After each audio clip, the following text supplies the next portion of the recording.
Okay, good afternoon, Sparta clearance, Polaris 567, Echo Romeo, like to pick up our fire clearance to Charlie Hotel Alpha.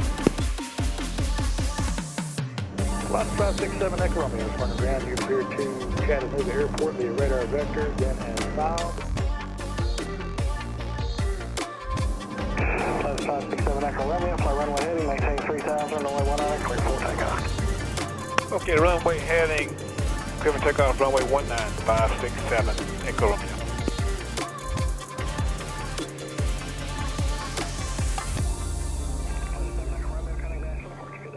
Okay, thanks for your help. Have a good day, 567, Echo Romeo.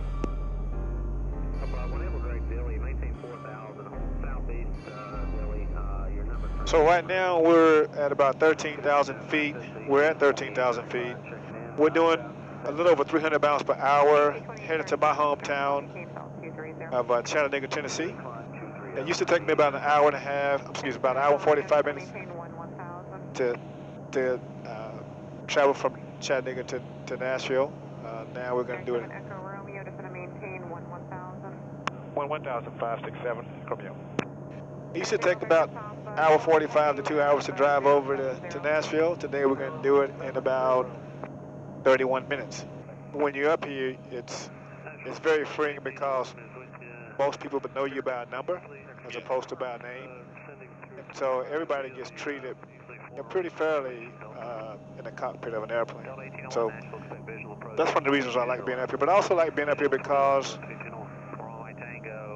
back in my business career, it allowed me to go somewhere for a meeting, to get back home and be at my kids' activities. The other thing that I like being up here is because I get a chance to do charity work, to take medical equipment to people in need, to take people who are in need of medical services. I can do a bunch of charity work so it combines my desire to help people along with my desire to fly. Putting those two things together I think that's a pretty good day for me. Well, since starting Zycron, I've been a part of many starts.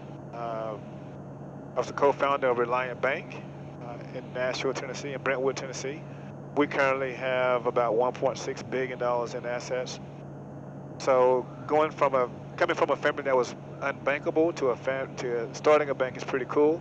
I've also been a part of helping take two companies public, which one of those companies is Reliant Bank, the other one is American Addiction Centers, where I serve on the board of both those companies. So there were no public company board members in my neighborhood. So all those things are new to me, and what I'm trying to do now is expose and inspire people to let them know that those types of things are possible regardless of where you're from, regardless of who your parents are, regardless of their educational level, that you can achieve the American dream. It's going to take a lot of hard work, it's going to take some education, but it is certainly possible. Some people say the sky's the limit. I don't think the sky's the limit. We're in it. We could probably go up a much higher than where we are now. The sky is not the limit. In life, sometimes you can't see forward. You can't. It seems to be very cloudy or crowded. But in aviation, we know that if you just keep working hard, that you can get above the clouds. And so, even on this flight, when we climbed through 6,500 feet to the rest of the world, the rest of the area, it was a cloudy day. But we got up.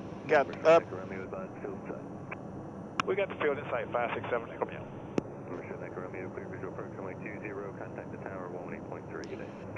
Clear for 20, contact the tower, 18.3, 567, Echo Romeo. So, even though the people on the ground saw the clouds, I saw the clouds too. But as a pilot, I know that there's some sunshine above the clouds. And so in life, even though it may be cloudy, you can work your way to a sunny spot.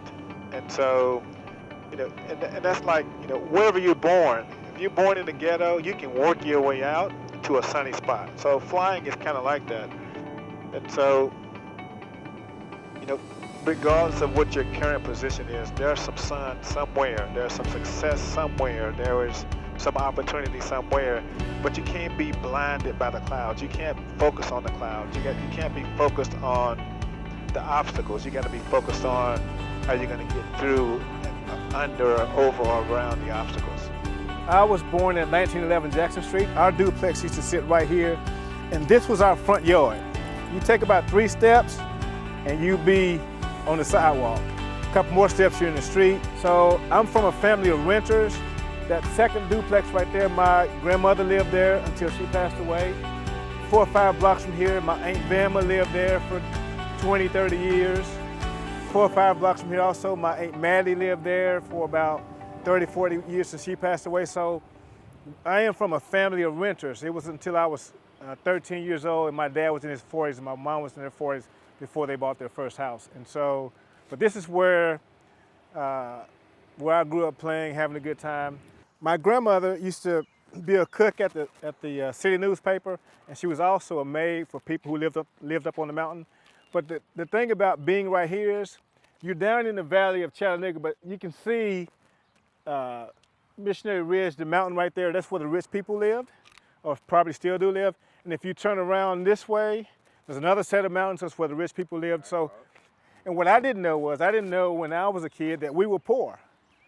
You know, I just thought the mountain was where people went to work. And so a lot of folks who lived in the valley who happened to be maids or house cleaners or whatnot, that's what they went to the mountain, up on the mountain to work for folks.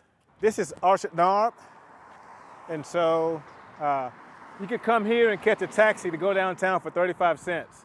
So you just stand on the other side of the street, catch a taxi going that way, and you can go downtown for 35 cents. But let me tell you where I used to spend all my days. So this is where a guy by the name of Mr. Johnson, he used to work at the Carver Center, but he kept us off the streets. He kept us away from drugs, he kept us away from illicit activities. And he did that by having us play basketball every day. We played baseball, we played horseshoes. The cool part about the Carver Center in the summertime, they had a free lunch program. And so you could get up in the morning in the summer and run over to the center and they would have free lunches for you, which is pretty cool. It feels awesome, man.